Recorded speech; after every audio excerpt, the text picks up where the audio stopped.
ਜਿਹੜੇ ਪੰਜਾਬ ਤੇ ਅੱਜ ਅਸੀਂ ਦਾਅਵਾ ਕਰਦੇ ਹਾਂ ਸਾਡਾ ਪੰਜਾਬ 500 ਹਜ਼ਾਰ ਸਾਲ ਪਿੱਛੇ ਦੀ ਜਿਹਨੇ ਹਿਸਟਰੀ ਪੜ੍ਹੀ ਆ, ਕਿੱਥੇ ਸੀ ਸਾਡਾ ਪੰਜਾਬ? ਇਹ ਸਾਨੂੰ ਗੋਰਿਆਂ ਤੋਂ ਇੱਕ ਕਨਸੈਪਟ ਇਹ ਵੀ ਸਿੱਖਣਾ ਪਊਗਾ ਵੀ ਸੀ ਪਰਮਾਨੈਂਟ ਗੱਲ ਨਾ ਕਿਸੇ ਚੀਜ਼ ਨੂੰ ਲਾਈਏ। ਪ੍ਰਵਾਸ ਜੇ ਹੋ ਰਿਹਾ, ਪ੍ਰਵਾਸ ਕੀ ਚੀਜ਼ ਆ? ਜਿਹਨੂੰ ਜਿੱਥੇ ਸਾਹ ਆਉਂਦਾ ਉੱਥੇ ਬੈਠਾ, ਇਹ ਪ੍ਰਵਾਸ ਨਹੀਂ ਹੈ। ਇਹ ਸਾਡੀ ਮਰਜ਼ੀ ਨਾਲ ਅਸੀਂ ਗਏ। ਉਹ ਪ੍ਰਵਾਸ ਮਾੜਾ ਹੁੰਦਾ ਜਿਹੜਾ 47 ਚ ਕਰਵਾਇਆ ਗਿਆ ਧੱਕੇ ਮਾਰ ਕੇ, ਜੋ ਦਿੱਲੀ 'ਚ ਹੋਇਆ ਉਹ ਮਾੜੇ ਪ੍ਰਵਾਸ ਆ। ਅਸੀਂ ਇੱਥੇ ਟਰੈਕਟਰਾਂ ਦੀ ਗੱਲ ਕਰਦੇ ਹਾਂ ਵੀ ਜ਼ਿਮੀਂਦਾਰ ਬੜੇ ਟਰੈਕਟਰ ਲੈਂਦਾ, ਨਵੇਂ ਤੋਂ ਨਵੇਂ ਲੈਂਦਾ, ਇਦਾਂ ਕਰਦਾ। ਉੱਥੇ ਅਸੀਂ ਵੀ ਲੈਂਦੇ ਹਾਂ ਟਰੈਕਟਰ, ਪਰ ਉਹਦਾ ਪਰਪਸ ਆ। ਇੱਥੇ ਬਿਨਾਂ ਪਰਪਸ ਤੋਂ ਲੈ ਜਾਂਦੇ ਆ।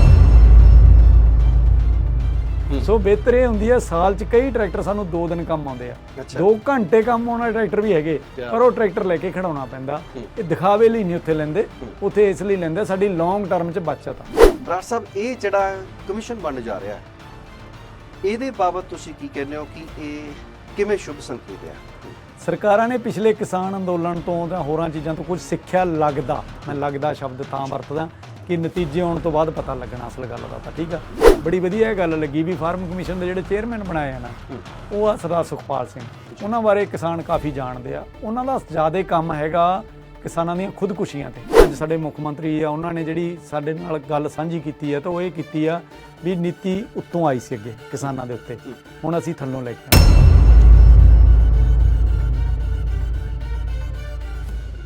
ਮੈਂ ਆਪਣੇ ਵੱਲੋਂ ਜਿੰਨੀ ਇਨਪੁਟ ਦੇ ਸਕਦਾ ਸੀ ਮੈਂ ਬਹੁਤ ਇਨਪੁਟ ਦਿੱਤੀ ਹੈ। ਮੈਂ ਇਕੱਲੇ ਕਿਸਾਨ ਲਈ ਨਹੀਂ ਦਿੱਤੀ, ਮੈਂ ਨਾਲ ਖੇਤੀ ਮਜ਼ਦੂਰ ਲਈ ਵੀ ਕਈ ਚੀਜ਼ਾਂ ਉਹਨਾਂ ਨੂੰ ਜਿਹੜੀਆਂ ਨਵੀਆਂ ਆਈਡੀਏ ਸੀਗੇ ਦੱਸੇ ਤੇ ਉਹਨਾਂ ਨੇ ਉਹਨੂੰ ਬਹੁਤ ਪਸੰਦ ਕੀਤਾ। ਸਾਰੇ ਜਿਹੜੇ ਹੈਗੇ ਆ ਮਾਰਕੀਟ ਦੇ ਵਿੱਚ ਜਿਣਸ ਜਾਣ ਤੋਂ ਪਹਿਲਾਂ, ਜਿਣਸ ਨੂੰ ਉਗਾਉਣ, ਉਸ ਨੂੰ ਸਾਰਾ ਕੁਝ ਕਰਨ ਤੋਂ ਜਿੰਨੀਆਂ ਵਿੱਚ ਕੜੀਆਂ ਉਹ ਸਾਰੀਆਂ ਜੋੜੀਆਂ ਜਾਣਗੀਆਂ। ਬਿਲਕੁਲ ਜੋੜੀਆਂ ਜਾਣਗੀਆਂ। ਆਲਰੇਡੀ ਸਾਰੇ ਜਿਹੜਾ ਇਹ ਬਣੀਆਂ ਨਾ ਟੀਮਾਂ, ਉਹ ਸਾਰੀਆਂ ਟੀਮਾਂ ਬਣੀਆਂ ਹੋਈਆਂ, ਕੱਲੀ ਐਨਆਰਆਈਆਂ ਦੀ ਨਹੀਂ ਬਣੀ, ਮਾਰਕੀਟਿੰਗ ਦੀ ਵੀ ਟੀਮ ਬਣੀ ਆ, ਪਲਾਨਿੰਗ ਦੀ ਵੀ ਬਣੀ ਆ, ਉਹਦੀ ਪ੍ਰੋਸੈਸਿੰਗ ਯੂਨਿਟ ਲਾਉਣ ਵਾਲਿਆਂ ਦੀ ਵੀ ਬਣੀ ਆ।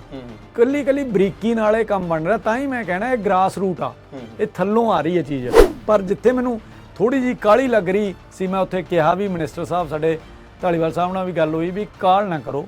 ਉਹਨਾਂ ਨੇ ਕਿਹਾ 30 ਜੂਨ ਨੂੰ ਅਸੀਂ ਨੀਤੀ ਅਨਾਉਂਸ ਕਰ ਦਿਆਂਗੇ।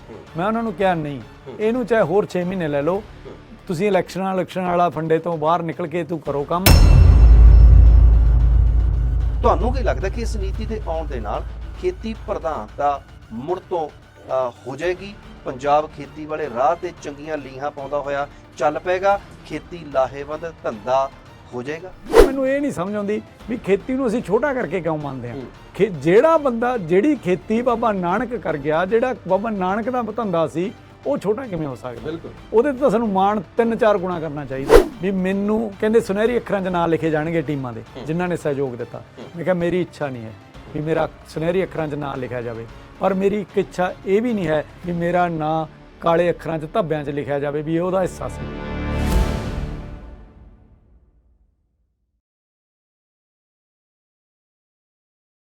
ਸਤਿ ਸ਼੍ਰੀ ਅਕਾਲ। ਲਾਈਵ ਪੰਜਾਬੀ ਟੀਵੀ ਦੇ ਨਾਲ ਤੁਸੀਂ ਜੁੜ ਚੁੱਕੇ ਹੋ। ਮੈਂ ਹਾਂ ਤੁਹਾਡਾ ਆਪਣਾ ਚਰਨਜੀਤ ਜੋਗੀ। ਅਸੀਂ ਹਮੇਸ਼ਾ ਤੋਂ ਮਿੱਟੀ ਦੇ ਨਾਲ ਜੁੜੇ ਹੋਏ ਲੋਕ ਹਾਂ। ਪੰਜਾਬ ਖੇਤੀ ਦੇ ਨਾਲ ਜੁੜਿਆ ਰਿਹਾ। ਪੰਜਾਬ ਨੂੰ ਖੇਤੀ ਪ੍ਰਧਾਨ ਸੂਬਾ ਕਿਹਾ ਗਿਆ, ਔਰ ਸੱਚਮੁੱਚ ਸਾਡੀ ਖੇਤੀ ਨੇ ਪੂਰੇ ਦੇਸ਼ ਦਾ ਢਿੱਡ ਵੀ ਭਰਿਆ ਸੀ। ਪਰ ਅੱਜ ਅਜੋਕੇ ਸਮੇਂ ਦੇ ਵਿੱਚ ਖੇਤੀ ਦੇ ਨਾਲ ਬਹੁਤ ਕੁਝ ਨਿਖੜ ਗਿਆ, ਟੁੱਟ ਗਿਆ। ਪਰ ਹੁਣ ਇੱਕ ਬਹੁਤ ਵੱਡਾ ਕੰਮ ਹੋਣ ਜਾ ਰਿਹਾ, ਜਿਸ ਵਿਸ਼ੇ ਦੇ ਉੱਪਰ ਅੱਜ ਅਸੀਂ ਗੱਲਬਾਤ ਕਰਨੀ ਹੈ।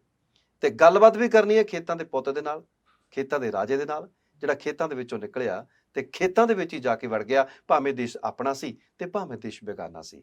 ਅੱਜ ਸਾਡੇ ਨਾਲ ਗੱਲਬਾਤ ਕਰਨ ਦੇ ਵਾਸਤੇ ਉਹ ਸ਼ਖਸ ਆ ਕਿ ਜਿਸ ਦੇ ਵਾਸਤੇ ਆਸਟ੍ਰੇਲੀਆ ਦੇ ਵਿੱਚ ਉਹਨਾਂ ਦੇ ਆਪਣੇ ਸਰਕਾਰੀ ਚੈਨਲ ABC ਨੇ, ਜਿਹੜਾ ਕਿ ਸਭ ਤੋਂ ਪੁਰਾਣਾ ਤੇ ਸਭ ਤੋਂ ਵੱਡਾ ਚੈਨਲ ਹੈ, ਉਹਨਾਂ ਨੇ ਇੱਕ ਖਾਸ ਡਾਕੂਮੈਂਟਰੀ ਬਣਾਈ ਜੋ ਕਿ ਸਿਰਫ ਇਕਲੌਤੇ ਉਹਨਾਂ ਦੇ ਹਿੱਸੇ ਆਈ ਹੈ। ਹੋਰ ਕਿਸੇ ਭਾਰਤੀ ਦੇ ਉੱਪਰ ਕੋਈ ਸਾਰਥਕ ਡਾਕੂਮੈਂਟਰੀ ABC ਚੈਨਲ ਵੱਲੋਂ ਨਹੀਂ ਬਣਾਈ ਗਈ।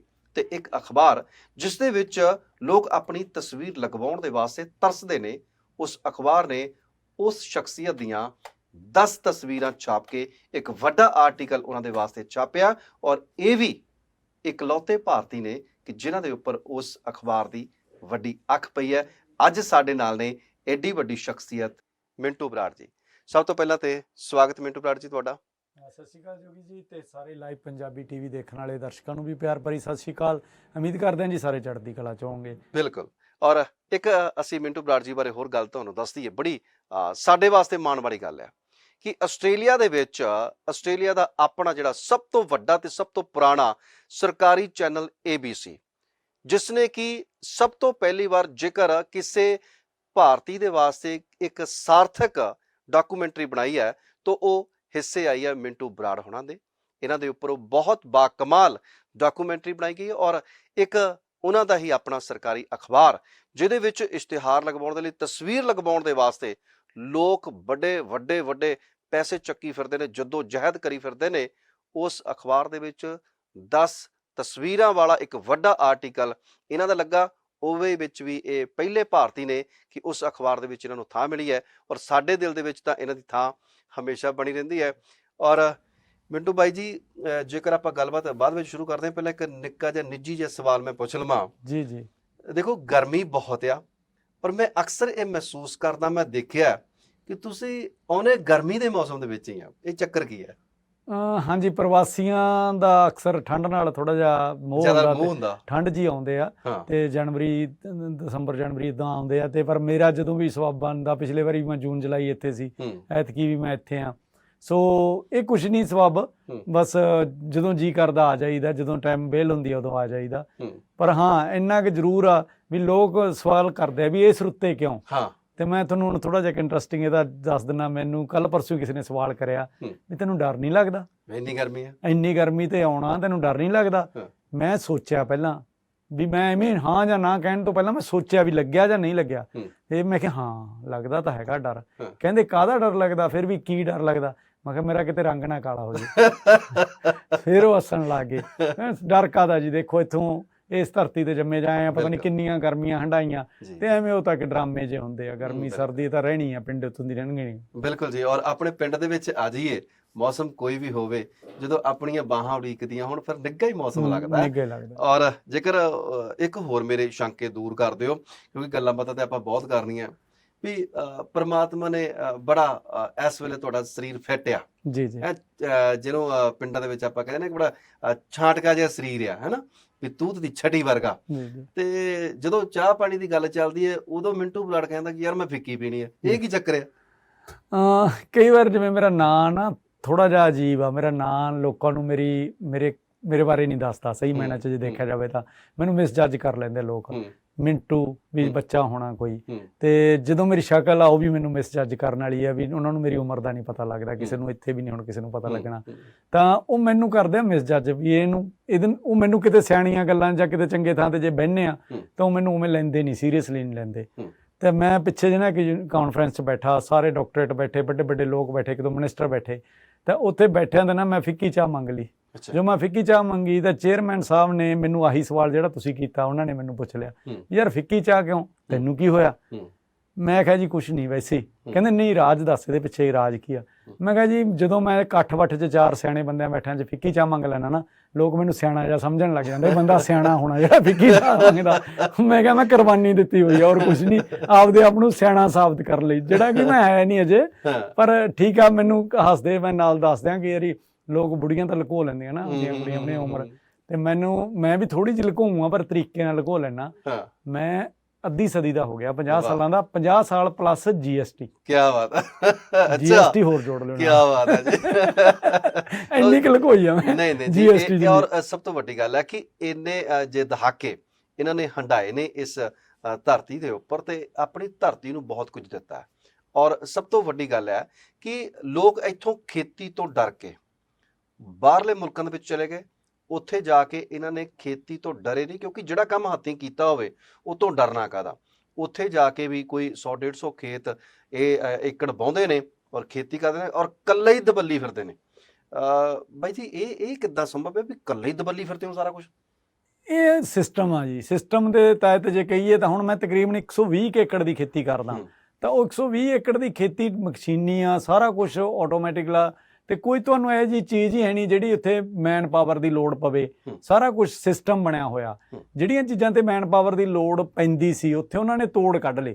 ਉਹਨਾਂ ਨੇ ਕੀ ਕੀਤਾ, ਇਹਦੇ ਬਣਾਏ ਬਜਟ ਬਣਾਏ ਵੀ ਸਾਨੂੰ ਕਿਵੇਂ। ਅਸੀਂ ਇੱਥੇ ਟਰੈਕਟਰਾਂ ਦੀ ਗੱਲ ਕਰਦੇ ਹਾਂ ਵੀ ਜ਼ਿਮੀਂਦਾਰ ਬੜੇ ਟਰੈਕਟਰ ਲੈਂਦਾ, ਨਵੇਂ ਤੋਂ ਨਵੇਂ ਲੈਂਦਾ, ਇੱਦਾਂ ਕਰਦਾ।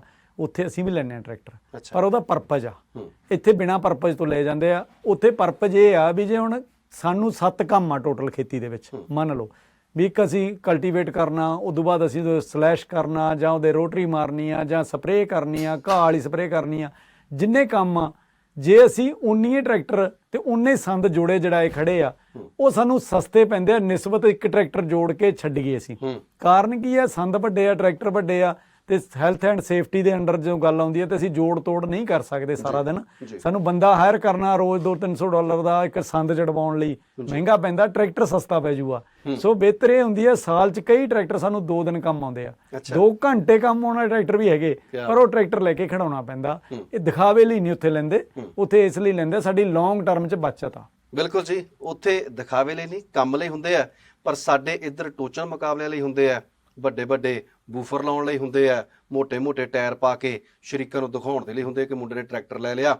ਖੈਰ, ਜਦੋਂ ਗੱਲਾਂ ਟਰੈਕਟਰ ਟਰਾਲੀਆਂ ਦੀਆਂ ਚੱਲ ਰਹੀਆਂ ਹੋਣ, ਜਦੋਂ ਗੱਲਾਂ ਰੋਟਾਵੇਟਰ ਦੀਆਂ ਚੱਲ ਰਹੀਆਂ ਹੋਣ, ਹਲਾਂ ਦੀਆਂ, ਕਰਾਹਾਂ ਦੀਆਂ ਚੱਲ ਰਹੀਆਂ ਹੋਣ, ਔਰ ਖੇਤਾਂ ਦੀਆਂ ਵੱਟਾਂ ਦੀਆਂ ਚੱਲ ਰਹੀਆਂ ਹੋਣ, ਤੇ ਅੱਜ ਜਿਸ ਵਿਸ਼ੇ ਨੂੰ ਲੈ ਕੇ ਆਪਾਂ ਇਕੱਠੇ ਹੋਏ ਆ, ਗੱਲਬਾਤ ਕਰ ਰਹੇ ਆ, ਬੜਾ ਅਹਿਮ ਤੇ ਚੰਗਾ ਸ਼ੁਭ ਸੰਕੇਤ ਜਿਹੜਾ ਸਰਕਾਰ ਵੱਲੋਂ ਮਿਲਿਆ, ਔਰ ਅਸੀਂ ਦੱਸਣਾ ਚਾਹਾਂਗੇ ਆਪਣੇ ਇਸ ਲਾਈਵ ਪੰਜਾਬੀ ਟੀਵੀ ਦੇ ਜ਼ਰੀਏ ਕਿ ਇਹ ਪਹਿਲੀ ਗੱਲਬਾਤ ਆ ਇਸ ਨਵੇਕਲੇ ਮੁੱਦੇ ਦੇ ਉੱਪਰ ਕਿ ਪੰਜਾਬ ਸਰਕਾਰ ਇੱਕ ਨਵਾਂ ਇਨੀਸ਼ੀਏਟਿਵ ਲੈ ਰਹੀ ਆ, ਕਿਸਾਨ ਕਮਿਸ਼ਨ ਜਿਹੜਾ ਬਣਾਇਆ ਜਾ ਰਿਹਾ, ਕਿਸਾਨੀ ਨੀਤੀ ਜਿਹੜੀ ਆ ਘੜੀ ਜਾਊਗੀ, ਕਿਸਾਨਾਂ ਦੇ ਵਾਸਤੇ ਕਮਿਸ਼ਨ ਬਣ ਰਿਹਾ। ਇਹ ਬਹੁਤ ਵੱਡੀ ਗੱਲ ਹੈ, ਔਰ ਸਭ ਤੋਂ ਵੱਡੀ ਗੱਲ ਇਹ ਹੈ ਕਿ ਇਹਦੇ ਵਿੱਚ NRI ਭਰਾਵਾਂ ਦਾ ਵੀ ਯੋਗਦਾਨ ਲੈਣਾ ਹੈ, ਔਰ ਉਹ ਜਿਹੜੇ ਮੈਂਬਰ ਬਣਾਏ ਗਏ ਨੇ NRI ਸਭਾ ਦੇ ਵਿੱਚੋਂ ਜਾਂ NRI ਭਰਾਵਾਂ ਦੇ, ਉਹਨਾਂ ਦੇ ਵਿੱਚੋਂ ਸਾਡੇ ਇੱਕ ਮਿੰਟੂ ਬਰਾੜ ਜੀ ਵੀ ਆ। ਤੇ ਬਰਾੜ ਸਾਹਿਬ, ਇਹ ਜਿਹੜਾ ਕਮਿਸ਼ਨ ਬਣਨ ਜਾ ਰਿਹਾ, ਇਹਦੇ ਬਾਬਤ ਤੁਸੀਂ ਕੀ ਕਹਿੰਦੇ ਹੋ ਕਿ ਇਹ ਕਿਵੇਂ ਸ਼ੁਭ ਸੰਕੇਤ ਆ? ਦੇਖੋ ਜੀ, ਮੈਂ ਇੱਥੇ ਜਿਵੇਂ ਤੁਸੀਂ ਕਿਹਾ, ਵਾਕਈ ਫਸਟ ਹੈਂਡ ਇਨਫੋਰਮੇਸ਼ਨ ਆ ਵੀ ਸਭ ਤੋਂ ਪਹਿਲਾਂ ਜੇ ਕਿਤੇ ਗੱਲ ਨਹੀਂ, ਮੈਂ ਤਾਂ ਜ਼ਿਕਰ ਨਹੀਂ ਕੀਤਾ, ਜਿੱਥੇ ਜਿੱਥੇ ਹੋਇਆ ਪੋਲੀਟੀਕਲੀ ਥੋੜ੍ਹਾ ਬਹੁਤ ਜ਼ਿਕਰ ਹੋਇਆ, ਪਰ ਕਿਸੇ ਚੈਨਲ 'ਤੇ ਗੱਲ ਦਾ ਅੰਦਰਲੀਆਂ ਗੱਲਾਂ ਨਹੀਂ ਕਿਤੇ ਆਈਆਂ ਸਾਹਮਣੇ। ਮੈਂ ਕਮਿਸ਼ਨ ਦੀ ਜੇ ਗੱਲ ਕਰਾਂ ਤਾਂ ਕਮਿਸ਼ਨ ਆਲਰੇਡੀ ਬਣਿਆ, ਕਮਿਸ਼ਨ ਬਣ ਕੇ ਤੇ ਉਹ ਕਮਿਸ਼ਨ ਤੇ ਕੰਮ ਸ਼ੁਰੂ ਹੋਇਆ। ਸਰਕਾਰਾਂ ਨੇ ਪਿਛਲੇ ਕਿਸਾਨ ਅੰਦੋਲਨ ਤੋਂ ਜਾਂ ਹੋਰਾਂ ਚੀਜ਼ਾਂ ਤੋਂ ਕੁਝ ਸਿੱਖਿਆ ਲੱਗਦਾ, ਮੈਂ ਲੱਗਦਾ ਸ਼ਬਦ ਤਾਂ ਵਰਤਦਾ ਕਿ ਨਤੀਜੇ ਆਉਣ ਤੋਂ ਬਾਅਦ ਪਤਾ ਲੱਗਣਾ ਅਸਲ ਗੱਲ ਦਾ, ਤਾਂ ਠੀਕ ਆ। ਪਰ ਉਹਨਾਂ ਨੇ ਜੇ ਸਿੱਖਿਆ ਲੱਗਦਾ ਤਾਂ ਉਹਨਾਂ ਨੇ ਜਿਹੜੀ ਉਹਨਾਂ ਦਾ ਜਿਹੜਾ ਸੋਚ ਹੈ, ਜਾਂ ਅੱਜ ਸਾਡੇ ਮੁੱਖ ਮੰਤਰੀ ਆ ਉਹਨਾਂ ਨੇ ਜਿਹੜੀ ਸਾਡੇ ਨਾਲ ਗੱਲ ਸਾਂਝੀ ਕੀਤੀ ਹੈ, ਤਾਂ ਉਹ ਇਹ ਕੀਤੀ ਆ ਵੀ ਨੀਤੀ ਉੱਤੋਂ ਆਈ ਸੀ ਅੱਗੇ ਕਿਸਾਨਾਂ ਦੇ ਉੱਤੇ, ਹੁਣ ਅਸੀਂ ਥੱਲੋਂ ਲੈ ਕੇ ਆਉਣੀ ਆ। ਅੱਛਾ, ਉਹ ਥੱਲੋਂ ਲਿਆਉਣੀ ਆ, ਜਾਣੀ ਕਿ ਰੂਟ ਜਿਹੜਾ ਹੁੰਦਾ, ਇੱਕ ਪੈਰਾਸ਼ੂਟ ਹੁੰਦੀ ਹੈ, ਇੱਕ ਰੂਟ ਹੁੰਦਾ, ਬਿਲਕੁਲ, ਤੇ ਇਹ ਰੂਟ ਤੋਂ ਉੱਠ ਕੇ ਬਣਨਾ ਇਹਨਾਂ ਨੇ ਸਾਰਾ ਕੁਝ, ਜੜ੍ਹਾਂ ਬਣਾਉਣੀਆਂ। ਤਾਂ ਫਿਰ ਉਹਨਾਂ ਨੇ ਕੀ ਕੀਤਾ, ਜਿਹੜੀ ਇਹ ਫਾਰਮ ਕਮਿਸ਼ਨ ਬਣਾਇਆ, ਪਹਿਲਾਂ ਤਾਂ ਮੈਨੂੰ ਬੜੀ ਵਧੀਆ ਗੱਲ ਲੱਗੀ ਵੀ ਫਾਰਮ ਕਮਿਸ਼ਨ ਦੇ ਜਿਹੜੇ ਚੇਅਰਮੈਨ ਬਣਾਏ ਆ ਨਾ, ਉਹ ਆ ਸਰਦਾਰ ਸੁਖਪਾਲ ਸਿੰਘ। ਉਹਨਾਂ ਬਾਰੇ ਕਿਸਾਨ ਕਾਫੀ ਜਾਣਦੇ ਆ। ਉਹਨਾਂ ਦਾ ਜ਼ਿਆਦਾ ਕੰਮ ਹੈਗਾ ਕਿਸਾਨਾਂ ਦੀਆਂ ਖੁਦਕੁਸ਼ੀਆਂ ਤੇ, ਬਹੁਤ ਖੂਬਸੂਰਤ ਕੰਮ ਕੀਤਾ ਉਹਨਾਂ ਨੇ। ਉਹ ਚੀਜ਼ਾਂ ਪੜਤਾਲ ਕੇ ਲਿਆਇਆ ਵੀ ਕਾਰਨ ਕੀ ਆ। ਅਸੀਂ ਰੋ ਲੈਂਦੇ ਆ, ਪਿੱਟ ਲੈਂਦੇ ਆ, ਮਸਲੇ ਨੂੰ ਨਿੰਦ ਲੈਂਦੇ ਆ, ਭੰਡ ਲੈਂਦੇ ਆ, ਪਰ ਉਹਦਾ ਕਾਰਨ ਨਹੀਂ ਜਾਣਦੇ। ਉਹਨਾਂ ਨੇ ਬਰੀਕੀ ਨਾਲ ਕਾਰਨ ਜਾਣ ਕੇ ਉਹਦੇ ਤੇ ਬਹੁਤ ਕੰਮ ਕੀਤਾ ਸੀ। ਸਰਕਾਰ ਨੇ ਉਹਨਾਂ ਨੂੰ ਇਸ ਲਈ ਇਸ ਕਮਿਸ਼ਨ ਦਾ ਚੇਅਰਮੈਨ ਬਣਾਇਆ। ਤੇ ਉਹ ਇੱਕ ਬੜੇ ਡਾਊਨ ਟੂ ਅਰਥ ਬੰਦੇ ਆ ਤੇ ਬੜੇ ਕੁਛ ਕਰ ਗੁਜ਼ਰਨ ਵਾਲੇ ਬੰਦੇ ਆ, ਜਿੰਨਾ ਕੁ ਮੈਂ ਉਹਨਾਂ ਨੂੰ ਜਾਣਦਾ। ਤੇ ਉਹ ਕਹਿੰਦੇ ਵੀ ਆ, ਖੁਦ ਵੀ ਕਹਿੰਦੇ ਵੀ ਯਾਰ ਮੈਨੂੰ ਤੁਸੀਂ ਸਰਕਾਰੀ ਬੰਦਾ ਨਾ ਸਮਝੋ, ਜੇ ਮੈਨੂੰ ਸਰਕਾਰ ਨੇ ਜ਼ਿੰਮੇਵਾਰੀ ਲਾਈ ਆ ਤਾਂ ਮੈਂ ਜ਼ਿੰਮੇਵਾਰੀ ਆਪਦੇ ਢੰਗ ਨਾਲ ਨਿਭਾਊਂਗਾ, ਜਿਹਦੇ ਲਈ ਮੈਂ ਜਾਣਿਆ ਜਾਂਦਾ। ਹਾਂ, ਸਰਕਾਰ ਨੇ ਮੈਨੂੰ ਦਿੱਤੀਆਂ ਨੀਤੀਆਂ, ਮੇਰੇ ਤੋਂ ਪੁੱਛਿਆ, ਮੈਂ ਉਹਨਾਂ ਨੂੰ ਰਿਪੋਰਟ ਪੇਸ਼ ਕਰੂੰਗਾ ਉਸ ਕਮਿਸ਼ਨ ਵੱਲੋਂ, ਫਿਰ ਦੇਖਦੇ ਹਾਂ ਸਰਕਾਰ ਕੀ ਫੈਸਲਾ ਲੈਂਦੀ ਆ। ਸੋ ਮੈਂ ਤੁਹਾਡਾ ਬੰਦਾ, ਉਹਨਾਂ ਦਾ ਕਹਿਣਾ ਉਹਨਾਂ ਦੀ ਭਾਸ਼ਾ 'ਚ ਤੇ ਹੈ ਵੀ, ਉਹ ਸਹੀ ਗੱਲ ਵੀ ਆ। ਸੋ ਕਮਿਸ਼ਨ ਦੇ ਵਿੱਚ ਉਹਨਾਂ ਨੇ ਕੀ ਕੀਤਾ, 11 ਮੈਂਬਰ ਲਏ, ਜਿਹੜੇ ਮੈਂਬਰ 9 ਮੈਂਬਰ ਟੋਟਲ ਲਏ। ਉਹ ਜਿਹੜੇ ਮੈਂਬਰ ਆ 9, ਸਾਰੇ ਦੇ ਸਾਰੇ ਕੋਈ ਆਪਦੇ ਫੀਲਡ ਦਾ ਸਿਰਾ, TC ਵਾਲਾ ਬੇਰ, ਚਾਹੇ ਪਲਾਨਿੰਗ 'ਚ, ਚਾਹੇ ਕਮਿਸ਼ਨ BC ਆ ਕਿਸੇ ਯੂਨੀਵਰਸਿਟੀ ਦੇ, ਚਾਹੇ ਕੁਛ ਹੋਰ, ਉਹ ਸਾਰੀ ਟੀਮ ਇੱਕ ਬਹੁਤ ਵਧੀਆ ਟੀਮ ਤਿਆਰ ਕੀਤੀ। ਹਾਂਜੀ, ਉਸ ਟੀਮ ਦੀ ਡਿਊਟੀ ਲੱਗੀ ਵੀ ਇਹਦੇ ਵਿੱਚ ਕੌਣ ਇਨਵੋਲਵ ਆ। ਸਭ ਤੋਂ ਪਹਿਲਾਂ ਤਾਂ ਕਿਸਾਨ ਇਨਵੋਲਵ ਆ। ਬਿਲਕੁਲ, ਕਿਸਾਨ ਤੋਂ ਉਹਨਾਂ ਨੇ ਸਿੱਧਾ ਤਾਂ ਮੰਗਿਆ 2-3 ਮੇਲਿਆਂ ਤੇ, ਸਿੱਧਾ ਉਹਨਾਂ ਤੋਂ ਸੁਝਾਅ ਮੰਗੇ ਵੀ ਕੀ ਚਾਹੁੰਦੇ ਹੋ ਤੁਸੀਂ ਕਿਸਾਨ ਨੀਤੀ। ਉਹਨਾਂ ਨੇ ਨਾਲ ਜਿਹੜੀਆਂ 32 ਸਾਡੀਆਂ ਯੂਨੀਅਨਾਂ, ਜਿਨ੍ਹਾਂ ਨੇ ਪਿਛਲੇ ਦਿਨ ਇੱਕ ਬਹੁਤ ਵੱਡੀ ਜਿੱਤ ਪ੍ਰਾਪਤ ਕੀਤੀ, 32 ਦੀ ਅਹਿਮੀਅਤ ਸਮਝੀ। ਕੱਲੀ ਯੂਨੀਅਨ ਤੋਂ ਉਹਨਾਂ ਨੇ ਲਿਆ ਵੀ ਸਾਨੂੰ ਰਿਟਰਨ 'ਚ ਭੇਜੋ, ਤੁਹਾਨੂੰ ਕੀ ਚਾਹੀਦਾ ਕਿਸਾਨ ਨੀਤੀ 'ਚ, ਤੁਹਾਨੂੰ ਕਿਸ ਚੀਜ਼ ਨੂੰ, ਤੁਹਾਡੇ ਮੰਗਾਂ ਕੀ ਆ, ਸੁਝਾਅ ਮੰਗੇ। ਜਿਹਦਾ ਬਿੱਲ ਪੇਸ਼ ਕੀਤਾ ਸੀ ਉਹ ਸੁਝਾਅ ਨਹੀਂ ਸੀ ਮੰਗੇ, ਇਹ ਨੀਤੀਆਂ ਤਿਆਰ ਕਰਨੀਆਂ, ਸੁਝਾਅ ਮੰਗੇ। ਹਾਂਜੀ, ਮੈਂ ਫੇਰ ਕਹਿਣਾ ਵੀ ਆਊਟਪੁੱਟ ਆਊਗੀ ਉਦੋਂ ਦੇਖਾਂਗੇ, ਪਰ ਤਰੀਕਾ ਸਹੀ ਜਾ ਰਿਹਾ, ਟਰੈਕ ਸਹੀ ਜਾ ਰਿਹਾ, ਜਿਹੜੀ ਮੈਂ ਅੱਜ ਗੱਲ ਕਰ ਰਿਹਾ। ਉਸ ਤੋਂ ਬਾਅਦ ਉਹਨਾਂ ਨੇ ਪਲਾਨਿੰਗ ਦੇ ਜਿਹੜੇ ਬੰਦੇ ਮਾਹਰ ਆ ਉਹਨਾਂ ਦੇ ਸੁਝਾਅ ਮੰਗੇ, ਫਿਰ ਮਾਰਕੀਟਿੰਗ ਦੇ ਬੰਦਿਆਂ ਦੇ ਸੁਝਾਅ ਮੰਗੇ, ਫਿਰ ਉਹਨਾਂ ਨੇ ਜਿਹੜੀ ਡਾਕਟਰਾਂ ਦੇ, ਜਿੰਨੇ ਵੀ ਯੂਨੀਵਰਸਿਟੀ ਦੇ ਖੇਤੀ ਮਾਹਰ ਆ ਉਹਨਾਂ ਦੇ ਜਿਹੜੇ ਸੁਝਾਅ ਮੰਗੇ ਆ, ਜਿਹੜੇ ਵੱਡੇ ਵਿਗਿਆਨੀ ਦੁਨੀਆ ਦੇ ਵਿੱਚ, ਨਾਟ ਜੀ। ਇੱਥੇ ਕੱਲਾ ਇੱਥੋਂ ਦੇ ਨਹੀਂ, ਦੁਨੀਆ ਦੇ ਵਿੱਚ ਜਿਹੜੇ ਵੱਡੇ ਵਿਗਿਆਨੀ ਆ ਉਹਨਾਂ ਤੋਂ ਸੁਝਾਅ ਮੰਗੇ ਤੇ ਉਸੇ ਦੌਰਾਨ ਇੱਕ ਉਹਨਾਂ ਨੂੰ ਲੱਗਿਆ ਵੀ ਜਿਹੜੇ NRI ਕਿਸਾਨ ਜਾ ਕੇ ਕਾਮਯਾਬ ਹੋਏ ਆ, ਜੀ ਬਹੁਤ ਵੱਡੇ ਵੱਡੇ ਨਾਂ ਬਣਿਆ। ਮੈਂ ਤਾਂ ਇੱਕ ਬਹੁਤ ਛੋਟਾ ਕਿਸਾਨ ਆ ਉਹਨਾਂ 'ਚ, ਪਰ ਮੈਂ ਤਾਂ ਆਪਦੇ ਆਪ ਨੂੰ ਖੁਸ਼ਕਿਸਮਤ ਸਮਝਾਂ ਵੀ ਮੈਂ ਉਸ ਟੀਮ ਦਾ ਹਿੱਸਾ ਬਣਿਆ ਮੇਰੀਆਂ ਗਤੀਵਿਧੀਆਂ ਕਰਕੇ। ਜਾਂ ਮੈਂ ਕਹਿਣਾ ਮੈਂ ਇੱਕ ਪਲੇਟਫਾਰਮ ਬਣਾਇਆ ਪਿੰਡੂ ਆਸਟ੍ਰੇਲੀਆ ਤੇ ਉਹਦੇ ਜ਼ਰੀਏ ਕਿਸਾਨ ਜੋੜੇ ਦੁਨੀਆ ਦੇ, ਤੇ ਉਹ ਮੇਰਾ ਇੱਕ ਕਾਰਨ ਬਣਿਆ ਇਸ ਟੀਮ 'ਚ ਆਉਣ ਦਾ, ਵੀ ਮੈਂ ਦੁਨੀਆ ਦੇ ਕਿਸਾਨਾਂ ਨੂੰ ਵੱਖਰੇ ਵੱਖਰੇ ਰੂਪ 'ਚ ਦੇਖ ਚੁੱਕਿਆ। ਬਿਲਕੁਲ। ਤਾਂ ਉਹ ਟੀਮ ਬਣੀ, 11 ਕੁ ਬੰਦੇ ਉਹ ਇਨਵਾਈਟ ਕੀਤੇ ਦੁਨੀਆ 'ਚੋਂ, ਜਿਹ 'ਚੋਂ ਕੈਨੇਡਾ, ਅਮਰੀਕਾ, ਆਸਟ੍ਰੇਲੀਆ, ਜਾਂਬੀਆ, ਤੰਜ਼ਾਨੀਆ, ਬਹੁਤ ਸਾਰੇ ਹੋਰ ਮੁਲਕਾਂ ਦੇ ਲੋਕ ਉੱਥੇ ਆਏ ਜਿਹੜੇ ਕੁਛ ਨਾ ਕੁਛ ਆਪਦੀ ਫੀਲਡ 'ਚ ਉਹਨਾਂ ਨੇ ਕੁਛ ਕੀਤਾ। ਉਹਨਾਂ ਦੀ ਸਾਰੀ ਟੀਮ ਤੋਂ ਸੁਝਾਅ ਮੰਗੇ ਤਾਂ ਸਾਨੂੰ ਮੌਕਾ ਮਿਲਿਆ 2-3 ਦਿਨ ਲੁਧਿਆਣੇ ਯੂਨੀਵਰਸਿਟੀ 'ਚ, ਫਿਰ ਉਦੋਂ ਬਾਅਦ ਹੁਸ਼ਿਆਰਪੁਰ ਇੱਕ ਫਾਰਮ ਦੇ ਉੱਤੇ, ਫਿਰ ਸਾਨੂੰ ਮੋਹਾਲੀ ਦੇ ਵਿੱਚ ਇੱਕ ਕਾਨਫਰੰਸ ਵੱਡੀਆਂ ਅਟੈਂਡ ਕਰਨ ਦਾ, ਜਿੱਥੇ ਉਹਨਾਂ ਨੇ ਸਾਨੂੰ ਪ੍ਰੋਪਰ ਸੁਣਿਆ। ਸੁਣ ਕੇ ਸਾਡੇ ਸੁਝਾਵਾਂ ਨੂੰ ਉਹਨਾਂ ਨੇ ਵਾਕਈ ਐਪਰੀਸ਼ੀਏਟ ਕੀਤਾ ਵੀ ਇਹ ਸੁਝਾਅ ਜਿਹੜੇ ਚੰਗੇ ਆ ਤੇ ਇਹਨਾਂ ਦੇ ਉੱਤੇ ਕੰਮ ਹੋਣਾ ਚਾਹੀਦਾ। ਮੈਂ ਆਪਣੇ ਵੱਲੋਂ ਜਿੰਨੀ ਇਨਪੁਟ ਦੇ ਸਕਦਾ ਸੀ ਮੈਂ ਬਹੁਤ ਇਨਪੁਟ ਦਿੱਤੀ ਹੈ। ਮੈਂ ਇਕੱਲੇ ਕਿਸਾਨ ਲਈ ਨਹੀਂ ਦਿੱਤੀ, ਮੈਂ ਨਾਲ ਖੇਤੀ ਮਜ਼ਦੂਰ ਲਈ ਵੀ ਕਈ ਚੀਜ਼ਾਂ ਉਹਨਾਂ ਨੂੰ ਜਿਹੜੀਆਂ ਨਵੀਆਂ ਆਈਡੀਏ ਸੀਗੇ ਦੱਸੇ ਤੇ ਉਹਨਾਂ ਨੇ ਉਹਨੂੰ ਬਹੁਤ ਪਸੰਦ ਕੀਤਾ। ਜੀ ਜਿਵੇਂ ਤੁਸੀਂ ਕਹਿੰਦੇ ਕਿ ਤੁਸੀਂ ਸਾਰਿਆਂ ਦੇ ਵਾਸਤੇ ਸੁਝਾਅ ਦਿੱਤੇ ਆ, ਕਿਸਾਨ ਵੀ ਆ, ਮਜ਼ਦੂਰ ਵੀ ਆ ਸਾਡੇ ਨਾਲ ਜਿਹੜਾ ਖੇਤੀ ਦੇ ਵਿੱਚ ਕੰਮ ਕਰਦਾ, ਜਿਹਨੂੰ ਸੀਰੀ ਵੀ ਕਹਿੰਦੇ ਹੁੰਦੇ ਸੀ। ਜੀ ਜੀ, ਇਹ ਸਾਰੇ ਜਿਹੜੇ ਹੈਗੇ ਆ ਮਾਰਕੀਟ ਦੇ ਵਿੱਚ ਜਿਣਸ ਜਾਣ ਤੋਂ ਪਹਿਲਾਂ, ਜਿਣਸ ਨੂੰ ਉਗਾਉਣ, ਉਸ ਨੂੰ ਸਾਰਾ ਕੁਝ ਕਰਨ ਤੋਂ ਜਿੰਨੀਆਂ ਵਿੱਚ ਕੜੀਆਂ ਉਹ ਸਾਰੀਆਂ ਜੋੜੀਆਂ ਜਾਣਗੀਆਂ। ਬਿਲਕੁਲ ਜੋੜੀਆਂ ਜਾਣਗੀਆਂ। ਆਲਰੇਡੀ ਸਾਰੇ ਜਿਹੜਾ ਇਹ ਬਣੀਆਂ ਨਾ ਟੀਮਾਂ, ਉਹ ਸਾਰੀਆਂ ਟੀਮਾਂ ਬਣੀਆਂ ਹੋਈਆਂ, ਕੱਲੀ NRIਆਂ ਦੀ ਨਹੀਂ ਬਣੀ, ਮਾਰਕੀਟਿੰਗ ਦੀ ਵੀ ਟੀਮ ਬਣੀ ਆ, ਪਲਾਨਿੰਗ ਦੀ ਵੀ ਬਣੀ ਆ, ਉਹਦੀ ਪ੍ਰੋਸੈਸਿੰਗ ਯੂਨਿਟ ਲਾਉਣ ਵਾਲਿਆਂ ਦੀ ਵੀ ਬਣੀ ਆ। ਕੱਲੀ ਬਰੀਕੀ ਨਾਲ ਇਹ ਕੰਮ ਬਣ ਰਿਹਾ। ਤਾਂ ਹੀ ਮੈਂ ਕਹਿਣਾ ਇਹ ਗ੍ਰਾਸ ਰੂਟ ਆ, ਇਹ ਥੱਲੋਂ ਆ ਰਹੀ ਹੈ ਚੀਜ਼। ਜੇ ਤਾਂ ਸਰਕਾਰ ਦੀ ਨੀਅਤ ਨੀਤੀ ਹੋਈ ਸਾਫ਼ ਤੇ ਉਹ ਕੱਲਾ ਦਿਖਾਵਾ ਲਈ ਨਾ ਕਰ ਰਹੇ ਹੁਣ। ਮੈਂ ਇੱਥੇ ਸਪਸ਼ਟ ਕਹਿਣਾ ਚਾਹੇ ਮੈਂ ਉਸਦਾ ਹਿੱਸਾ, ਪਰ ਮੈਂ ਉੱਥੇ ਵੀ ਬੋਲ ਕੇ ਆਇਆ, ਉੱਥੇ ਵੀ ਇਹ ਗੱਲ ਕਹਿ ਕੇ ਆਇਆ ਵੀ ਮੈਨੂੰ ਕਹਿੰਦੇ ਸੁਨਹਿਰੀ ਅੱਖਰਾਂ 'ਚ ਨਾਂ ਲਿਖੇ ਜਾਣਗੇ ਟੀਮਾਂ ਦੇ ਜਿਨ੍ਹਾਂ ਨੇ ਸਹਿਯੋਗ ਦਿੱਤਾ। ਮੈਂ ਕਿਹਾ ਮੇਰੀ ਇੱਛਾ ਨਹੀਂ ਹੈ ਵੀ ਮੇਰਾ ਸੁਨਹਿਰੀ ਅੱਖਰਾਂ 'ਚ ਨਾਂ ਲਿਖਿਆ ਜਾਵੇ, ਪਰ ਮੇਰੀ ਇੱਕ ਇੱਛਾ ਇਹ ਵੀ ਨਹੀਂ ਹੈ ਵੀ ਮੇਰਾ ਨਾਂ ਕਾਲੇ ਅੱਖਰਾਂ 'ਚ ਧੱਬਿਆਂ 'ਚ ਲਿਖਿਆ ਜਾਵੇ ਵੀ ਇਹ ਉਹਦਾ ਹਿੱਸਾ ਸੀ। ਸੋ ਮੇਰੀ ਇਹ ਕੋਸ਼ਿਸ਼ ਹੋਊਗੀ ਜੇ ਕੁਝ ਚੰਗਾ ਹੋਊਗਾ, ਸਰਕਾਰ ਜਿਹੜੀ ਫਾਈਨਲ ਨੀਤੀ ਲਿਆਊਗੀ, ਡਰਾਫਟ ਬਣੂਗਾ, ਜੇ ਉਹਦੇ 'ਚ ਕੁਝ ਗੱਲ ਹੋਊਗੀ ਤਾਂ ਮੈਂ ਆਪਦੀ ਸਹਿਮਤੀ ਭਰੂੰਗਾ ਵੀ ਹਾਂ ਜੇ ਅਸੀਂ ਸੁਝਾਅ ਦਿੱਤੇ ਸੀ ਸਾਡੇ ਸੁਝਾਅ ਲੱਗ ਗਈ। ਹਾਂ ਜੇ ਕਿਸੇ ਹੋਰ ਦੇ ਸੁਝਾਅ ਅੱਡੋ ਅੱਡਾ ਟੀਮਾਂ, ਜੇ ਮੈਂ ਕਹਾਂ ਮੈਂ ਪਲਾਨਿੰਗ ਬੋਰਡ ਦੀ ਕਿਸੇ ਗੱਲ 'ਚ ਮੈਂ ਸਹਿਮਤੀ ਨਹੀਂ ਜਤਾਊਂਗਾ ਤਾਂ ਮੈਂ ਮਾਹਰ ਨਹੀਂ ਉਹਨਾਂ ਚੀਜ਼ਾਂ ਦਾ। ਮੈਂ NRI ਲੈਵਲ ਤੇ ਮੈਥੋਂ ਜਿਹੜੀ ਗੱਲ ਪੁੱਛੀ ਗਈ ਆ ਉਹ ਮੈਂ ਦੱਸੀ ਆ, ਸਾਰੀ ਟੀਮ ਨੇ ਸਾਡੀ ਨੇ ਦੱਸੀ ਆ, ਬਹੁਤ ਵਧੀਆ ਉਹਨੂੰ ਇਹਨਾਂ ਨੇ ਹੱਲਾਸ਼ੇਰੀ ਦਿੱਤੀ ਵੀ ਤੁਹਾਡਾ ਬਹੁਤ ਸੋਹਣੇ ਸੁਝਾਅ। ਤੇ ਉਹ ਸੁਝਾਅ ਕਹਿੰਦੇ ਸੀ ਉਸ 'ਚ ਚੇਅਰਮੈਨ ਸਾਹਿਬ ਨੇ ਕਿਹਾ ਵੀ ਮੈਂ ਇਹਨਾਂ ਨੂੰ ਸਹੀ ਢੰਗ ਨਾਲ ਪ੍ਰੈਜ਼ੈਂਟ ਕਰੂੰਗਾ। ਹੁਣ ਬਹੁਤ ਵੱਡੀ ਟੀਮ ਇਹਨਾਂ ਸੁਝਾਵਾਂ ਨੂੰ ਇਕੱਠੇ ਕਰਕੇ ਇੱਕ ਡਰਾਫਟ ਤਿਆਰ ਕਰ ਰਹੀ ਆ। ਪਰ ਜਿੱਥੇ ਮੈਨੂੰ ਥੋੜੀ ਜਿਹੀ ਕਾਹਲੀ ਲੱਗ ਰਹੀ ਸੀ, ਮੈਂ ਉੱਥੇ ਕਿਹਾ ਵੀ ਮਿਨਿਸਟਰ ਸਾਹਿਬ ਸਾਡੇ ਧਾਲੀਵਾਲ ਸਾਹਿਬ ਨਾਲ ਵੀ ਗੱਲ ਹੋਈ ਵੀ ਕਾਹਲ ਨਾ ਕਰੋ। ਉਹਨਾਂ ਨੇ ਕਿਹਾ 30 ਜੂਨ ਨੂੰ ਅਸੀਂ ਨੀਤੀ ਅਨਾਉਂਸ ਕਰ ਦਿਆਂਗੇ। ਮੈਂ ਉਹਨਾਂ ਨੂੰ ਕਿਹਾ ਨਹੀਂ, ਇਹਨੂੰ ਚਾਹੇ ਹੋਰ 6 ਮਹੀਨੇ ਲੈ ਲਓ, ਤੁਸੀਂ ਇਲੈਕਸ਼ਨ ਵਾਲਾ ਫੰਡੇ ਤੋਂ ਬਾਹਰ ਨਿਕਲ ਕੇ ਤੂੰ ਕਰੋ ਕੰਮ ਤੇ ਜ਼ਿਆਦਾ ਬੈਟਰ ਰਹੂਗਾ। ਤੇ ਇਹਨੂੰ ਪ੍ਰੋਪਰ ਤੇ ਬਣ ਗਈ, ਫਿਰ ਲੋਕਾਂ ਚਲ ਜਾਓ, 30 ਦਿਨ ਲੋਕਾਂ ਨੂੰ ਦਿਓ ਵੀ ਆਹ ਬਣੀ ਆ ਭਾਈ। ਜੇ ਹਜੇ ਵੀ ਇਹਦੇ ਤੇ ਕਿੰਤੂ ਪਰੰਤੂ ਆ ਤਾਂ ਦੱਸੋ। ਕਿੰਤੂ ਪਰੰਤੂ ਹੋਊਗਾ, 100% ਹੋਊਗਾ, ਇਹ ਤਾਂ ਸ਼ਿਓਰ ਹੈ ਜੀ। 100% ਬੰਦਾ ਕਿਤੇ ਸੈਟੀਸਫਾਈਡ ਨਹੀਂ ਹੋ ਸਕਦਾ। ਮੈਂ ਨਾ ਉਹਦੀ ਤੁਹਾਨੂੰ ਦੇਖਣੀ ਪਊਗੀ ਵੀ ਕਿੰਨੇ ਵੱਧ ਤੋਂ ਵੱਧ ਮੈਕਸਿਮਮ। ਸਰਕਾਰਾਂ ਹਮੇਸ਼ਾ ਜਦੋਂ ਸਰਵਿਸ ਦਿੰਦੀਆਂ ਨਾ ਜੀ, ਉਹ ਵੱਧ ਤੋਂ ਵੱਧ ਨੂੰ ਦੇਣ ਦੀ ਕੋਸ਼ਿਸ਼ ਕਰਦੀਆਂ ਤੇ ਉਹ 'ਚ 70 ਵੀ ਹੋ ਸਕਦੇ, 80% ਲੋਕ ਵੀ ਖੁਸ਼ ਹੋ ਸਕਦੇ ਆ, 20-30 ਦੇ ਉੱਤੇ ਇਹਦੇ ਤੇ ਹੋ ਸਕਦਾ ਨਾਰਾਜ਼ਗੀ ਵੀ ਹੋਵੇ। ਤੁਹਾਡੇ ਕਹਿਣ ਦਾ ਮਤਲਬ ਆ ਕਿ ਇਸ ਨੀਤੀ ਨੂੰ ਬਣਾ ਕੇ, ਖਰੜਾ ਤਿਆਰ ਕਰਕੇ ਇਹਨੂੰ ਜੇਕਰ ਆਪਾਂ ਲੋਕਾਂ ਦੇ ਵਿੱਚ ਇੱਕ ਟਰਾਇਲ ਵਜੋਂ ਜੀ ਭੇਜੀਏ, ਕਿਉਂਕਿ ਜਿਵੇਂ ਅੱਜ ਮੰਨ ਲਓ ਜੇ ਕੋਈ ਟ੍ਰੇਨ ਬਣਦੀ ਆ, ਕੋਈ ਬੋਗੀ ਤਿਆਰ ਹੁੰਦੀ, ਉਹਨੂੰ ਟਰੈਕ ਦੇ ਉੱਪਰ ਇੱਕ ਟੈਸਟ ਕੀਤਾ ਜਾਂਦਾ, ਕਿ ਬਕਾਇਦਾ ਇਸ ਨੂੰ ਟੈਸਟ ਕੀਤਾ ਜਾਣਾ ਚਾਹੀਦਾ। ਬਿਲਕੁਲ ਹੋਊਗਾ, ਜਿਵੇਂ ਚੇਅਰਮੈਨ ਸਾਹਿਬ ਕਰ ਰਹੇ ਆ ਜਿਹੜੇ ਢੰਗ ਨਾਲ, ਉਹ ਡਰਾਫਟ ਤਿਆਰ ਕਰ ਰਹੇ ਆ। ਡਰਾਫਟ ਪਹਿਲਾਂ ਗਵਰਨਮੈਂਟ ਕੋਲੇ ਜਾਊ, ਗਵਰਨਮੈਂਟ ਦੇਖੂਗੀ ਉਸ ਡਰਾਫਟ ਦੇ ਵਿੱਚ ਉਹ ਕਰ ਸਕਦੀ ਹੈ ਕਿ ਨਹੀਂ ਕਰ ਸਕਦੀ। ਜੇ ਉਹਨਾਂ ਨੂੰ ਕੁਝ ਥੋੜੀਆਂ ਬਹੁਤ ਚੇਂਜ ਕਰਨੀਆਂ ਪੈਣੀਆਂ ਉਹ ਕਰਨਗੇ। ਫਿਰ ਚੇਅਰਮੈਨ ਸਾਹਿਬ ਉਹਦੇ ਨਾਲ ਦੇਖਣਗੇ ਉਹ ਐਗਰੀਡ ਹੈ ਜਾਂ ਨਹੀਂ ਹੈਗੇ, ਜਾਂ ਉਹ ਸੰਬੰਧਿਤ ਲੋਕਾਂ ਨੂੰ ਪੁੱਛਣਗੇ ਵੀ ਯਾਰ ਤੁਸੀਂ ਆਹ ਨੀਤੀ ਦਿੱਤੀ ਸੀ, ਮੈਂ ਗਵਰਨਮੈਂਟ ਨੂੰ ਭੇਜੀ ਪਰ ਗਵਰਨਮੈਂਟ ਨੇ ਇਹ ਤੇ ਆ ਕਾਟੀ ਲਾਈ ਆ, ਨਹੀਂ ਮੰਨਦੀ, ਜਾਂ ਇਹ 'ਚ ਆਹ ਅਮੈਂਡਮੈਂਟ ਚਾਹੁੰਦੀ ਆ।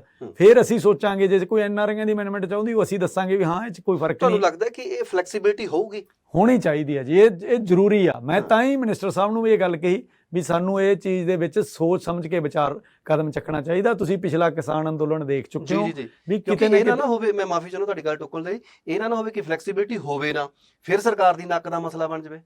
ਇਹ ਚੀਜ਼ਾਂ ਕਰਕੇ ਮੈਂ ਅੱਜ ਦਾਵਾ ਨਹੀਂ ਕਰ ਰਿਹਾ। ਮੈਂ ਜੇ ਇਹੀ ਕਹਿ ਰਿਹਾ ਨਾ ਵੀ ਜਦੋਂ ਆਊਟਪੁੱਟ ਆਊਗੀ ਅਸੀਂ ਉਦੋਂ ਜਾਣਾਂਗੇ। ਤਾਂ ਹੀ ਮੈਂ ਉਹਨਾਂ ਨੂੰ ਕਿਹਾ ਵੀ ਮੈਨੂੰ ਸੁਨਹਿਰੀ ਅੱਖਰਾਂ ਦਾ ਚਾਹ ਹੀ ਨਹੀਂ, ਮੈਨੂੰ ਤਾਂ ਚਾਹ ਇਸ ਗੱਲ ਦਾ ਉਹ ਵੀ ਸਾਡੇ ਤੇ ਧੱਬਾ ਨਾ ਲੱਗੇ ਵੀ ਇਹਦਾ ਹਿੱਸਾ ਸੀ, ਬੋਲੇ ਕਿਉਂ ਨਹੀਂ ਜੀ। ਜੇ ਕੋਈ ਬੰਦਾ ਚੁੱਪ ਕਰ ਜਾਂਦਾ ਨਾ ਕਿਸੇ ਗੱਲ ਤੇ ਉਹ ਵੀ ਇੱਕ ਉਹਦਾ ਸਹਿਮਤੀ ਹੁੰਦੀ ਆ। ਬਿਲਕੁਲ। ਸੋ ਅਸੀਂ ਉਹ ਸਹਿਮਤੀ ਨਹੀਂ ਦੇਣੀ ਚਾਹੁੰਦੇ, ਚੁੱਪ ਵਾਲੀ ਸਹਿਮਤੀ ਨਹੀਂ ਦੇਣੀ ਚਾਹੁੰਦੇ। ਅਸੀਂ ਬੋਲ ਕੇ ਮਾੜੇ ਖਵਾਉਣ ਨੂੰ ਤਿਆਰ ਆ, ਸਾਨੂੰ ਕੋਈ ਫਰਕ ਨਹੀਂ ਪੈਂਦਾ ਮਾੜਾ ਕਹਿ ਦੂਗਾ। ਸੋ ਬੈਸਟ ਇਹੀ ਆਊਗਾ ਜੀ, ਸਮਾਂ ਆਉਣ ਵਾਲੇ ਦਿਨਾਂ 'ਚ ਦੱਸੂਗਾ ਵੀ ਉਹ ਨੀਤੀ ਡਰਾਫਟ ਆਊਗਾ। ਡਰਾਫਟ ਲੋਕਾਂ 'ਚ ਜਾਣਾ ਚਾਹੀਦਾ ਅੱਧੇ ਘੱਟੋ ਘੱਟ ਮਹੀਨੇ ਲਈ। ਮਹੀਨੇ ਬਾਅਦ ਉਹ ਡਰਾਫਟ ਦੇ ਉੱਤੇ ਫੇਰ ਇਵੇਂ ਕਿ ਜਿਹੜਿਆਂ ਦੀ ਇਨਪੁਟ ਆਈ ਸੀ, ਜਿਹਦੇ ਵੀ ਕਿਸੇ ਦੀ ਕੋਈ ਗੱਲ ਹੋਊਗੀ ਉਹ ਪੁਆਇੰਟ ਫਿਰ ਸਰਕਾਰ ਨੂੰ ਸੁਣਨਾ ਚਾਹੀਦਾ। ਫੇਰ ਉਹਦਾ ਵਿਚਾਲੜਾ ਸੇਮ ਤਾਂ ਨਹੀਂ ਹੋਊਗਾ, ਨਾ ਲੋਕਾਂ ਦੀ ਇੱਛਾ ਪੁੱਗੂਗੀ ਨਾ ਸਰਕਾਰ ਦੀ। ਬਿਲਕੁਲ ਹੱਲ ਤਾਂ ਨਿਕਲੂਗਾ ਵਿਚਾਲੜਾ ਹੀ। ਫਿਰ ਥੋੜੀ ਬਹੁਤ ਸਾਨੂੰ ਵੀ ਫਲੈਕਸੀ ਰੱਖਣੀ ਚਾਹੀਦੀ। ਜੇ ਅਸੀਂ ਸਰਕਾਰ ਤੋਂ ਫਲੈਕਸੀ ਮੰਗਦੇ ਆ ਨਾ, ਇੱਕ ਸੂਬਾ ਤਾਂ ਬਣੇ ਨਾ ਜਿਹੜਾ ਕਿਸਾਨ ਨੀਤੀ ਲੈ ਕੇ ਆਇਆ, ਜਿਹੜਾ ਕਿਸਾਨਾਂ ਬਾਰੇ ਸੋਚ ਰਿਹਾ, ਮਜ਼ਦੂਰ ਬਾਰੇ ਸੋਚ ਰਿਹਾ, ਉਹ ਸੂਬਾ ਤਾਂ ਬਣੇ ਨਾ ਉਹ। ਫਿਰ ਉਦੋਂ ਬਾਅਦ ਸੰਵਿਧਾਨ ਬਣਿਆ, ਕਿੰਨੀਆਂ ਸੋਧਾਂ ਆਈਆਂ ਅੱਜ ਤੱਕ, ਸੋਧਾਂ ਤਾਂ ਚੱਲਦੀਆਂ ਰਹਿਣੀਆਂ ਨਾ। ਇਹ ਤਾਂ ਡਾਕਟਰ ਅੰਬੇਦਕਰ ਨੇ ਵੀ ਕਹਿਤਾ ਸੀ ਵੀ ਜੋ ਮੈਨੂੰ ਦੇਖਿਆ, ਜੋ ਮੈਂ ਕਰ ਸਕਿਆ ਕਰਤਾ। ਕੁਝ ਚੀਜ਼ਾਂ ਤੁਹਾਡੇ ਸਮਝਣ ਦੀ ਲੋੜ ਆ। ਜਿਵੇਂ ਉਹ ਬੜੀ ਵਧੀਆ ਉਦਾਹਰਨ ਉਹਨਾਂ ਨੇ ਦਿੱਤੀ ਸੀ ਆਪਣੇ ਪਹਿਲੇ ਲੈਕਚਰ 'ਚ, ਉਹ ਆਦੇ ਜਿੰਨਾ ਕਿ ਸੰਵਿਧਾਨ ਦਾ ਅਸੀਂ ਕਰ ਸਕਦੇ ਸੀ ਸਾਰੀ ਟੀਮ ਨੇ ਉਹ ਕਰਤਾ, ਪਰ ਕਈ ਚੀਜ਼ਾਂ ਕਾਮਨ ਸੈਂਸ ਜਾਂ ਸਮਝਣ ਲਾਇਕ ਆ। ਮੰਨ ਲਓ ਇੱਕ ਪਬਲਿਕ ਪਲੇਸ ਤੇ ਜਾਂਦੇ ਹੋ, ਉੱਥੇ ਬੋਰਡ ਲਿਖਿਆ ਪਿਆ ਇੱਥੇ ਸ਼ਰਾਬ ਪੀਣੀ ਮਨਾ ਹੈ, ਤਾਂ ਇਹ ਤਾਂ ਅੰਡਰਸਟੂਡ ਹੀ ਹੈ ਨਾ ਵੀ ਉੱਥੇ ਸ਼ਰਾਬ ਨਹੀਂ ਪੀ ਸਕਦੇ ਤਾਂ ਬੀੜੀ ਸਿਗਰਟ ਵੀ ਮਨਾ ਹੀ ਆ। ਕੁਝ ਚੀਜ਼ਾਂ ਤਾਂ ਤੁਹਾਨੂੰ ਕੋਲੋਂ ਹੀ ਮੰਨਣੀਆਂ ਪੈਣੀਆਂ ਨਾ। ਸੋ ਇਸ ਕਰਕੇ ਜਿਹੜਾ ਸੰਵਿਧਾਨ ਆ ਉਹ 'ਚ ਸੋਧਾਂ ਹੋਣਗੀਆਂ। ਜੇ ਅੱਜ ਡਰਾਫਟ ਆਉਂਦਾ, ਡਰਾਫਟ ਨੀਤੀ ਲਾਗੂ ਹੁੰਦੀ ਆ, ਉਹਦੇ 'ਚ ਗੇਟ ਖੁੱਲੇ ਰੱਖੇ ਜਾਂਦੇ ਆ ਤੇ ਉਹ ਖੁੱਲਾ ਰਹਿੰਦਾ ਵੀ ਕਦੋਂ ਵੀ ਉਹਦੇ 'ਚ ਚੰਗੀ ਚੀਜ਼ ਨੂੰ ਐਡ ਕੀਤਾ ਜਾ ਸਕਦਾ, ਮਾੜੀ ਨੂੰ, ਕਿਉਂਕਿ ਬਹੁਤ ਸਾਰੀਆਂ ਚੀਜ਼ਾਂ ਵਰਤੇ ਤੋਂ ਬਾਅਦ ਹੀ ਪਤਾ ਲੱਗਣੀਆਂ। ਦੇਖਣ 'ਚ ਚੰਗੀਆਂ ਲੱਗਦੀਆਂ ਹੁੰਦੀਆਂ, ਜਦੋਂ ਵਰਤੋਂਗੇ ਉਦੋਂ ਪਤਾ ਲੱਗਦਾ। ਬਿਲਕੁਲ ਜੀ, ਜਦੋਂ ਅਸੀਂ ਕੋਈ ਘਰ ਵੀ ਬਣਾਉਂਦੇ ਆ, ਮਕਾਨ ਬਣਾਉਂਦੇ ਆ, ਬਹੁਤ ਸਾਰੀਆਂ ਚੀਜ਼ਾਂ ਸਾਨੂੰ ਅੰਦਰ ਬੈਠ ਕੇ ਫਿਰ ਪਤਾ ਲੱਗਦਾ ਕਿ ਯਾਰ ਰਸੋਈ ਦਾ ਦਰਵਾਜ਼ਾ ਇੱਥੇ ਨਹੀਂ ਸੀ ਚਾਹੀਦਾ, ਆਹ ਚੀਜ਼ ਇੱਥੇ ਨਹੀਂ ਸੀ ਚਾਹੀਦੀ।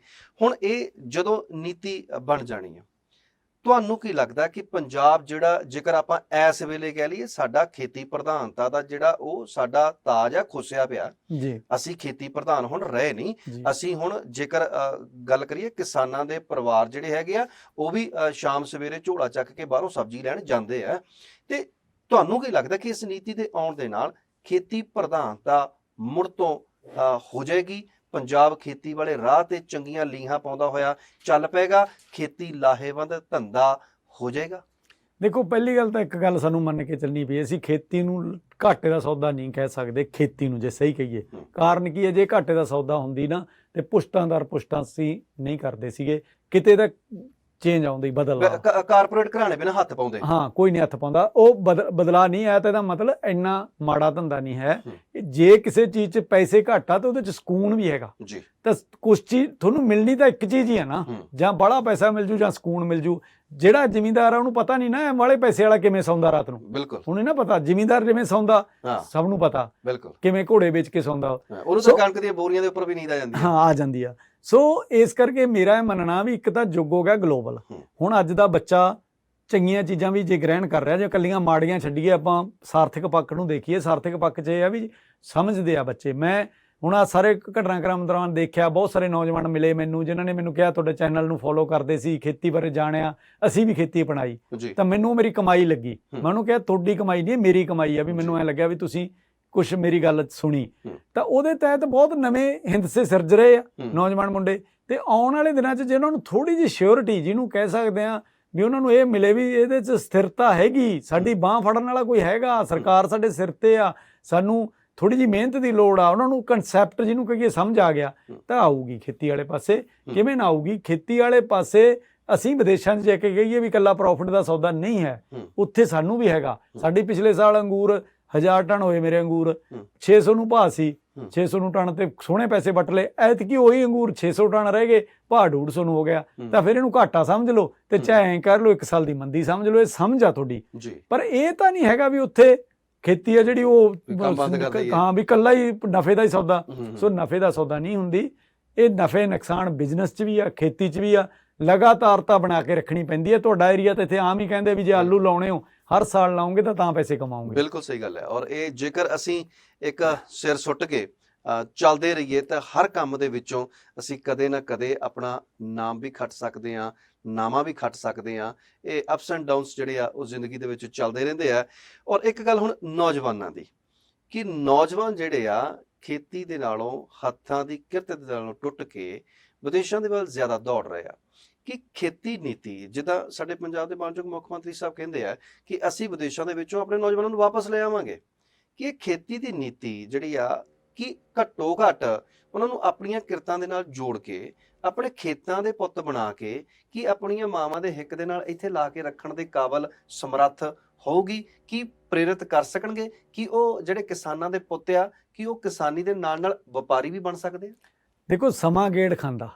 ਇੱਕ ਚੀਜ਼, ਅਸੀਂ ਨੰਗੇ ਪੈਦਾ ਹੋਏ ਸੀ ਤੇ ਅਸੀਂ ਉਹ ਰਾਹ ਤੁਰ ਚੱਲੇ ਆ, ਮਾਫੀ ਚਾਹਣਾ, ਹੁਣ ਅੱਧੇ ਨੰਗੇ ਸੀ ਹੋ ਗਏ ਜੀ, ਸਿੱਧੀ ਗੱਲ ਹੈ, ਇਹ 'ਚ ਸਪਸ਼ਟ ਗੱਲ ਆ। ਬਿਲਕੁਲ। ਸੋ ਅਖੀਰ ਨੰਗੇ ਹੋ ਕੇ ਸਾਰਾਂਗੇ ਜੀ।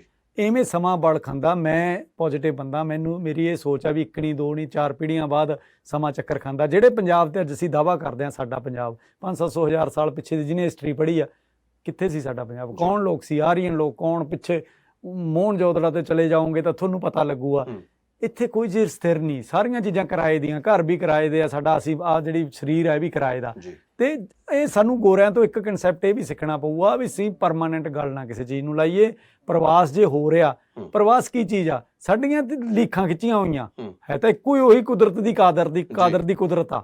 ਤੇ ਅਸੀਂ ਉੱਥੇ ਬੈਠੇ ਹਾਂ, ਕੋਈ ਇੱਥੇ ਬੈਠਾ, ਕੋਈ ਉੱਥੇ, ਜਿੱਥੇ ਜਿਹਨੂੰ ਚੰਗਾ ਲੱਗਦਾ ਉੱਥੇ ਬੈਠਾ, ਜਿਹਨੂੰ ਜਿੱਥੇ ਸਾਹ ਆਉਂਦਾ ਉੱਥੇ ਬੈਠਾ। ਇਹ ਪ੍ਰਵਾਸ ਨਹੀਂ ਹੈ, ਇਹ ਸਾਡੀ ਮਰਜ਼ੀ ਨਾਲ ਅਸੀਂ ਗਏ। ਉਹ ਪ੍ਰਵਾਸ ਮਾੜਾ ਹੁੰਦਾ ਜਿਹੜਾ 47 ਚ ਕਰਵਾਇਆ ਗਿਆ ਧੱਕੇ ਮਾਰ ਕੇ, ਜੋ ਦਿੱਲੀ ਚ ਹੋਇਆ, ਉਹ ਮਾੜੇ ਪ੍ਰਵਾਸ ਆ ਜਿਨ੍ਹਾਂ ਲਈ। ਇਹ ਕੋਈ ਪ੍ਰਵਾਸ ਮਾੜਾ ਨਹੀਂ। ਅਸੀਂ ਫੈਲ ਰਹੇ ਹਾਂ, ਬਾਬੇ ਨਾਨਕ ਦੇ ਉੱਜੜ ਜੋ ਵਾਲੇ ਫਲਸਫੇ ਨੂੰ ਅਸੀਂ ਕਾਮਯਾਬ ਕਰ ਰਹੇ ਹਾਂ।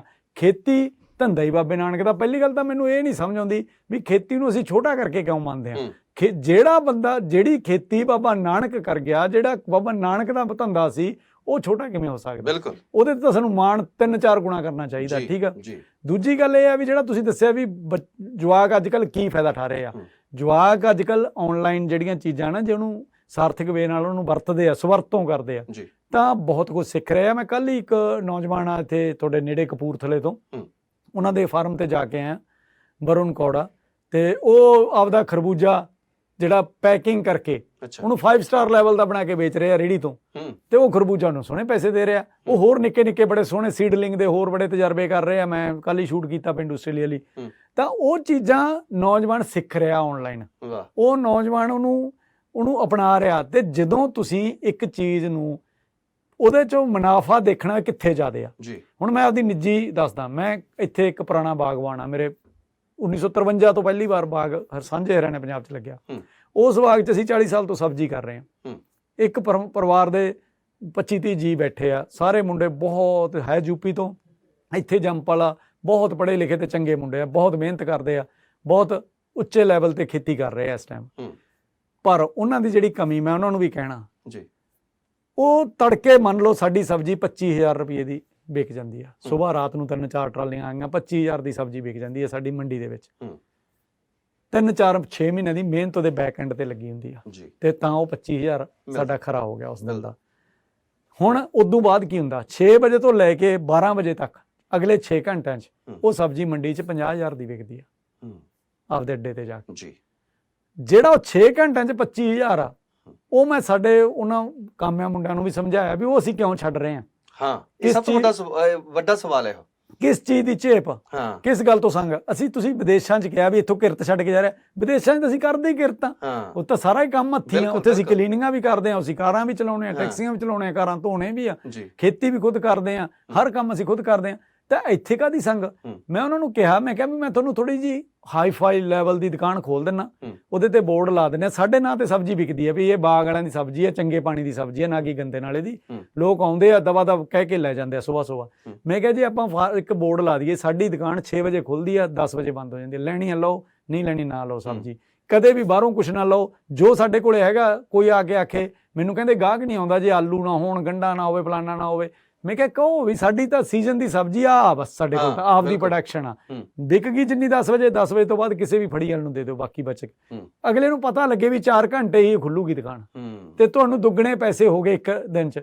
ਇਹ ਕਨਸੈਪਟ ਮੈਂ ਤੁਹਾਨੂੰ ਤਾਂ ਸੁਣਾਇਆ ਵੀ ਮੇਰੇ ਬੰਦੇ ਤਾਂ ਚੱਲ ਨਹੀਂ ਅਪਣਾਇਆ ਜੇ, ਕੋਈ ਜਿਹੜਾ ਸੁਣਨ ਵਾਲਾ ਅਪਣਾ ਲੇ। ਬਿਲਕੁਲ ਆਹ ਹੀ ਕਨਸੈਪਟ ਸਾਡੇ ਜਿਹੜੇ ਨੌਜਵਾਨਾਂ ਦੇ ਜੇਕਰ ਦਿਮਾਗ ਦੇ ਵਿੱਚ ਵੜ ਜਾਵੇ ਨਾ, ਤਾਂ ਅਸੀਂ ਸਿੱਧੇ ਤੌਰ ਤੇ ਔਰ ਆਪਣੀ ਖੇਤੀ ਦੇ ਨਾਲ ਵੀ ਜੁੜਾਂਗੇ, ਆਪਣੀਆਂ ਔਰ ਵਪਾਰ ਵੀ। ਮੈਂ ਉਹੀ ਕਹਿੰਦਾ ਸੀ ਕਿ ਕਿਸਾਨ ਤੋਂ ਲੈ ਕੇ ਵਪਾਰ ਤੱਕ ਇਹ ਜਿਹੜਾ ਸਫ਼ਰ ਵਿਚਕਾਰਲਾ ਜੇਕਰ ਇਹ ਰੁਕ ਜਾਵੇ ਤਾਂ ਬਹੁਤ ਲਾਹੇਵੰਦ ਧੰਦਾ ਇੱਥੋਂ ਹੀ ਸਾਨੂੰ ਲੱਗਦਾ ਕਿ ਲਾਹੇਵੰਦ ਹੈ ਨਹੀਂ, ਕਿਉਂਕਿ ਜਿਵੇਂ ਇੱਕ ਸ਼ਿਮਲਾ ਮਿਰਚ ਆ, ਮੰਨ ਲਓ ਜੇਕਰ ਸਾਡੀ ਉਹ ਪੈਸਿਆਂ ਦੇ ਵਿੱਚ ਜਾਂਦੀ ਆ, ਕਿਤੇ 버ਗਰ ਦੇ ਵਿੱਚ ਫਿੱਟ ਹੋ ਕੇ ਜਾਂਦੀ ਤੇ 50 ਰੁਪਏ ਦੀ ਵਿਕ ਜਾਂਦੀ ਆ, ਤੇ ਇਹੀ ਜੇਕਰ ਸਾਨੂੰ ਧੰਦਾ ਕਰਨਾ ਆ ਜਾਵੇ ਤਾਂ ਅਸੀਂ ਬਹੁਤ ਅੱਗੇ ਜਾ ਸਕਦੇ ਆ। ਮੈਂ ਇਹਦੇ ਚ ਮਾਫੀ ਚਾਹੁੰਦਾ, ਇੱਕ ਅਪਡੇਟ ਤੁਹਾਨੂੰ ਦੇਣੀ ਚਾਹੂੰਗਾ। ਜ਼ਰੂਰ। ਮੇਰੀ ਕੋਸ਼ਿਸ਼ ਹੁੰਦੀ ਆ ਮੈਂ ਦੁਨੀਆ ਦੇ ਕਿਸੇ ਕੋਨੇ 'ਚ ਜਾਵਾਂ, ਮੈਂ ਇਹੋ ਜਿਹੇ ਲੋਕਾਂ ਤੱਕ ਆਪ ਅਪਰੋਚ ਕਰਦਾ ਜਿਹੜਾ ਨੇ ਕੁਝ ਵੱਖਰਾ ਕਰਿਆ ਹੋਵੇ।